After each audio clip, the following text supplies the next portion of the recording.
আসসালামু আলাইকুম guys, Arafat and Sabrina's লাইফস্টাইলে আপনাদেরকে আবারও স্বাগতম। আজকে আমরা চলে গিয়েছিলাম খিলগাঁওতে সানসেট লাউঞ্জ রুফটপ রেস্টুরেন্ট। এটি হলো খিলগাঁওর লার্জেস্ট রুফটপ রেস্টুরেন্ট। এই রেস্টুরেন্টটি হলো আপনার খিলগাঁওর শহীদ বাকি রোডে অবস্থিত, আপন কফি হাউসের বিপরীত পাশে। তাদের রেস্টুরেন্টের ডেকোরেশনটা আসলেই অনেক সুন্দর এবং খিলগাঁওতে আসলেই বলা যেতে পারে তাদের রেস্টুরেন্টটাই সবচেয়ে বেশি বড়। আর তাদের রেস্টুরেন্টের জায়গায় জায়গায় যে তারা ইন্টেরিয়র বা ডেকোরেশন করেছে খুবই অসাধারণ। এখানে খুবই ভালো ছবি তোলা যাবে। আপনারা যদি দিনে যান তাহলে অবশ্যই ভালো ছবি তুলতে পারবেন এবং রাতেও তেমন একটা খারাপ ছবি আসে না। তাদের প্রত্যেকটা সাইডে তারা আলাদা আলাদা রকম ডেকোরেশন করেছে। রুফটপ রেস্টুরেন্ট বলে যে তারা শুধু রুফটপেই খাবারের ব্যবস্থা করেছে তেমনটা নয়, তাদের ইনডোরেও খাবারের ব্যবস্থা আছে এবং তাদের ছোট একটা কিডস জোনও আছে।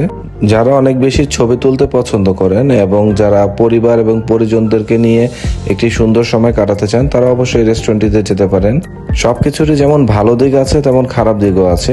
তেমন এই রেস্টুরেন্টেরও আমার কাছে যেটা খারাপ দিক মনে হয়েছে সেটা হলো যে তাদের খাবারের প্রাইসটা একটু বেশি। আরেকটা খারাপ দিক মনে হলো যে তাদের খাবারের কোয়ান্টিটিটাও একটু কম থাকে, মানে 1:2 বললেও দুজনের সম্ভবত পেট ভরে না। প্রাইসটা সামান্য বেশি হলেও তাদের রেস্টুরেন্টের সৌন্দর্য আপনাদেরকে মুগ্ধ করবে এবং তাদের খাবারের টেস্ট কিন্তু অনেক ভালো। আপনারা অবশ্যই যেতে পারেন তাদের রেস্টুরেন্টে। আজকের জন্য এতটুকুই। আপনাদেরকে ধন্যবাদ ভিডিওটি দেখার জন্য। আসসালামু আলাইকুম।